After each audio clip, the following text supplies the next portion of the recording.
Je ronflais tellement fort, je ronflais comme un marteau-piqueur, littéralement 92 décibels dans la chambre. Comme ça, plus fort que ça.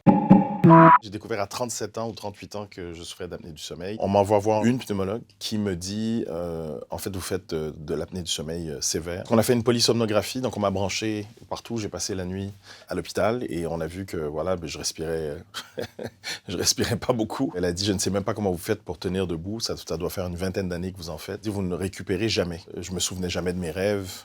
J'étais toujours épuisé. Je m'endormais partout. Je me suis endormi au volant à quelques reprises, dont 2 fois où à la dernière minute, l'inconscient, réveille-toi! Ah! L'apnée du sommeil aussi engendre plein de problèmes, plein de maladies, que ce soit des maladies cardiovasculaires, des crises cardiaques, des infarctus, perte de libido, dépression, et j'en passe. Je suis allé voir plein de médecins avant, parce que j'avais mes hormones qui étaient au sous-sol. Les médecins, au début, pensent que tu es un artiste hypochondriaque. Vous, les artistes, il passe les tests, il fait « Ah non, merde. » Je dis « Ah, il me semblait que vous foutiez de ma gueule. Oh non, vous savez, connard. » Comme ça a un impact sur ta libido. Tu comprends pas ce qui t'arrive. Tu passes d'une bonne libido forte, où t'es prêt tout le temps, tu peux y aller, à « J'ai plus envie. » Le corps, il fait « De quoi? Hein? Hein? » Et il n'y a rien qui se passe. On pense qu'on fait une dépression, donc on nous prescrit des antidépresseurs et qui augmentent alors ton apnée du sommeil. T'es moins vif d'esprit. Plus jeune, je peux suivre 8 conversations à table en même temps. T'as dit ça tout à l'heure, hein? T'as dit ça? Oui, je t'ai entendu. T'as dit ça? Je suis pas d'accord. À la fin, où je demandais aux gens de répéter tout le temps, je trouvais que j'étais devenu bête. Tu perds ta confiance, tu perds l'inspiration, tu perds tout parce que tu dors pas. Et c'est facile d'abuser de toi. Et c'est ce qui m'est arrivé aussi. Il y a des gens qui ont abusé de cette confiance parce que tu es comme ça et je vais m'en occuper. Laisse-moi m'occuper de tout. Je m'occupe de tout. Puis... Et voilà, ils se sont occupés de tout, effectivement. Et je ronflais littéralement comme un marteau-piqueur. 92 décibels de ronflement.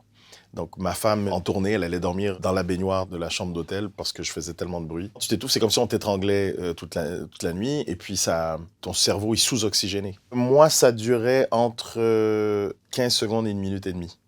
Et je faisais aussi de ce qu'on appelle des hypopnées, beaucoup d'hypopnées, où tu respires à peine. Et ça me prenait 1 heure et demie pour sortir du lit le matin. Parce que je me réveillais comme un zombie, plus fatigué que la veille. Et on boit 10 000 cafés par jour pour tenir.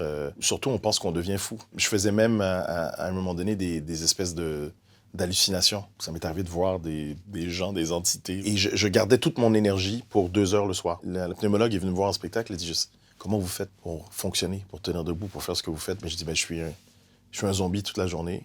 Et puis le soir, j'explose pendant 2 heures. Puis après, tu ne supportes plus ton poids d'humanité.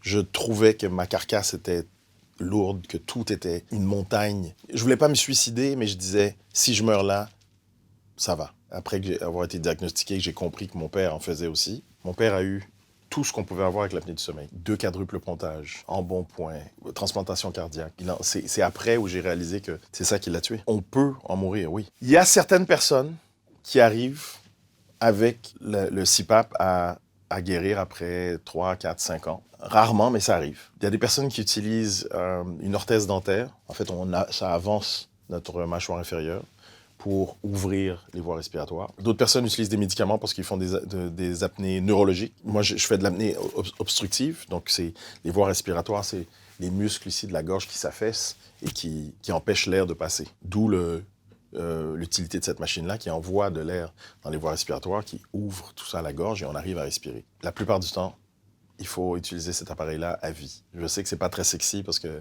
t'es Dark Vador chaque nuit. Chérie, je t'aime. J'ai envie de toi. La coquetterie, on met ça de côté parce qu'on se sent tellement mieux avec. Comme bruit, c'est un... Ah, on n'est pas loin de la mer. Genre plus du tout. Sauf quand j'ai pas mon appareil. Quand j'ai pas mon appareil ou dans l'avion. Hey, bonjour. Oui, tout va bien. Non, et je me bats pour ça aussi au Québec. Je suis porte-parole de l'Association pulmonaire québécoise. Le gouvernement avait promis de prendre en charge les CPAP et les BIPAP, tout ça. Et puis, ils n'ont pas tenu leur promesse jusqu'à maintenant. Il y a une partie de ma vie qui m'a échappé. Ça a été un deuil à faire aussi, ça. Je dis, je suis passé à côté de plein de trucs où j'aurais eu plus d'énergie, j'aurais fait beaucoup plus de choses. Donc, si tu ronfles, si tu arrêtes de respirer, si tu es toujours épuisé, si tu es toujours en train de boire du café toute la journée, si tu as pris du poids que tu n'arrives pas à perdre, va te faire diagnostiquer.